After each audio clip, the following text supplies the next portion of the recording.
Marte es el cuarto planeta del sistema solar, llamado así por el dios de la guerra de la mitología Marte.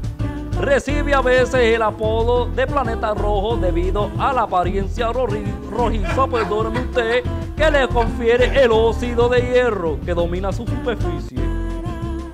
Él forma parte de los llamados planetas telúricos de naturaleza rocosa como la de la Tierra.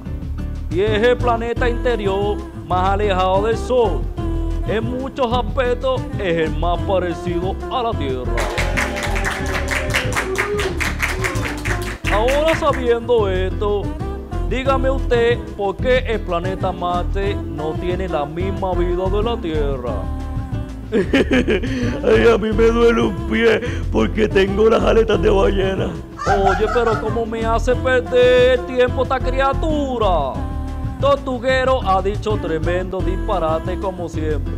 Te lo estoy diciendo, ponte a leer, Tortuguero, para que ese cerebro te crezca. Pues porque sí, porque no le da la gana de tener vida. Backfish va por el mismo camino que Tortuguero. Ponte a leer también.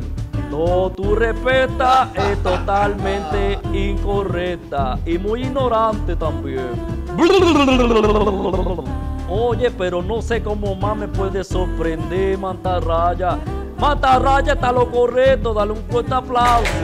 El planeta Marte no tiene la misma capacidad de vida que la Tierra a causa de que está muy lejos del Sol. Su atmósfera es prácticamente nula y no atrapa el calor del Sol, por lo cual está totalmente congelado.